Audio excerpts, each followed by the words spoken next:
Praise the lord. పాట సంఖ్య 598, ప్రార్థన వినడు దేవ అనే పాటను పాడి దేవుని నామాన్ని మహిమ పలుకుతాం.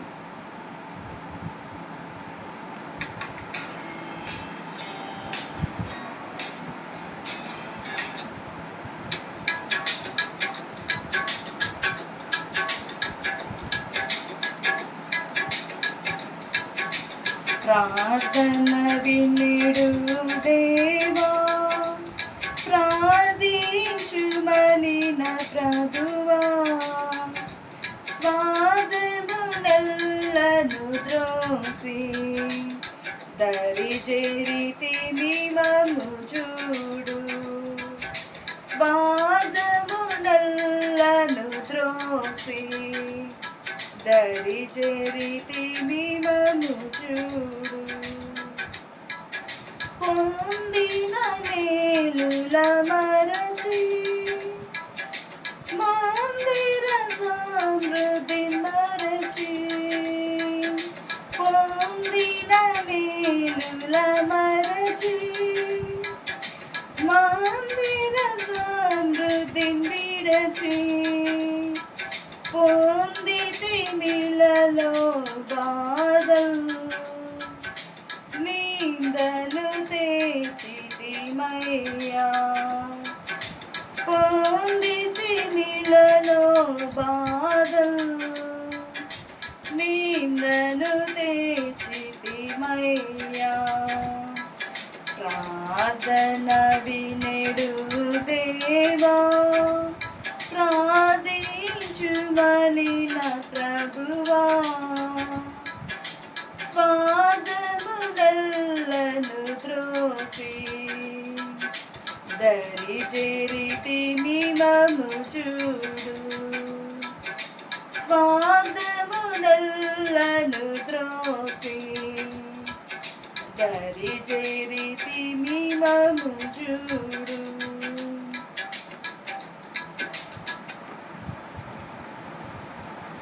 బైబిల్ గ్రంథంలోని దేవుని వాక్యాన్ని ధ్యానించుకుందాం. కీర్తనలు 37,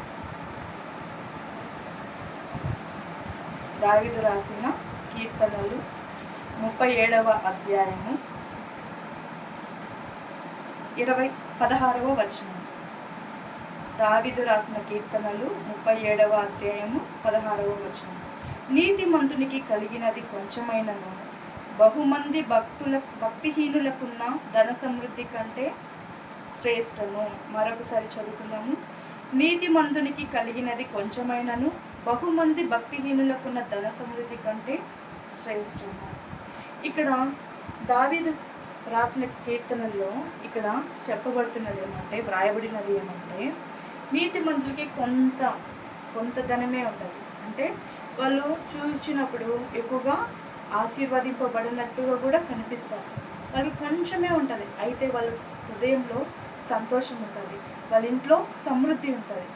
అయితే భక్తిహీనులకి ఎంతో ఆస్తులు ఉంటాయి, ఎంతగానో ధనం ఉంటుంది, ఎన్నో బిజినెస్ చేస్తూ ఉంటారు, అయితే వాళ్ళకి నెమ్మది ఉండదు. ఎంత సంపాదిస్తుంటే కూడా వాళ్ళకి సరిపోదు. అందుకే దావీదు గారు ఈ యొక్క కీర్తనలో ఈ వచనాన్ని రాస్తూ వచ్చినాడు. నీతిమంతునికి కలిగినది కొంచెమైనను బహుమంది భక్తిహీనులకున్న ధన సమృద్ధి కంటే శ్రేష్టము. కాబట్టి నీకు దేవుని నమ్ముకొని యేసుక్రీస్తు ప్రభువారి యొక్క మేలులను అనుభవించి నీతిమంతునిగా జీవించినప్పుడు నీ దగ్గర కొంతే ఉందేమో, నువ్వు చిన్న జాబే చేస్తున్నావు, లేదంటే నీ దగ్గర నువ్వు సంపాదిస్తున్న సంపాదన కొంచెమే ఉందేమో, లేదంటే నువ్వు కూడబెట్టుకుంటున్నది కొంచెమే మిగులుతూ ఉందేమో, దాన్ని బట్టి నువ్వు చింతించవద్దు.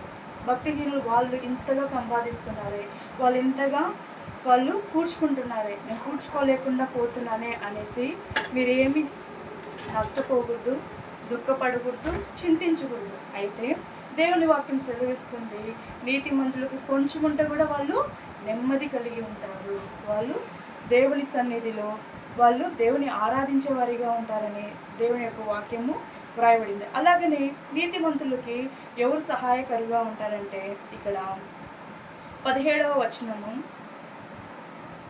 రెండవ లైన్లో నీతిమంతులకు యెహోవాయే సంరక్షకుడు. మనకి అనుకుంటాము మన దగ్గర డబ్బులు ఉంటాయి కదా, రేపు ఏదైనా అనారోగ్యం వస్తే మనల్ని చూసుకునే వాళ్ళు ఉంటారు, మనము దానిని యూజ్ చేసుకోవచ్చు అనేసి అనుకుంటాము. అయితే ఇక్కడ మనకి యెహోవాయే సంరక్షకుడు.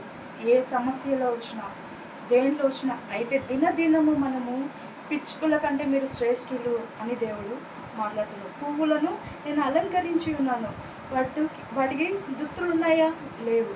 అలాగే పిచ్చుకలకి కావాల్సిన ఆహారాన్ని నేనే దయచేస్తున్నాను. అలాంటి సమయంలో నీవు చింతించకూడదు, నీవు దుఃఖపడకూడదు. అరే నాకు ఏముంది రేపటి గురించి అస్సలు మనము చింతించకూడదు. ఏ నాటి కీడు ఆ నాటికే చాలును. ఈరోజు మనము దేవుని స్తుతించి ఆయన కనుపరిస్తే దేవుడు ఆయనే మనల్ని పోషించేవాడిగా ఉంటాడు. కాబట్టి నేను దేవుని నామంన ప్రార్థిద్దాం. ఒకవేళ నీవు తక్కువ డబ్బులు ఉన్నాయి, తక్కువ సంపాదన ఉంది అని చింతిస్తున్నావేమో, నేను కూడా వాక్యము 2 అంచుల గల ఖడ్గము, అది వాడిగల ఖడ్గము, అది నీకును నాకును ఇద్దరికిని బోధిస్తుంది. కావున నీకును మాకును ఎవరికైనా సంపాదన తక్కువగా ఉందని చింతిస్తున్నారేమో వారి కొరకు దేవుడు ఈ లేఖనము మన కొరకు బయలుపరుచున్నాడు. కాబట్టి దేవా, నువ్వు నీతిమంతులు కొంచెం ఉన్నాను సమృద్ధి కలుగజేసే దేవుడు కదా అని మనం ఆయనకి మొరపెడితే దేవుడు దానిలో మనకి కొంచెంలో సమృద్ధిని కలుగజేసేవాడు కనుక ప్రార్థించుకున్నాం.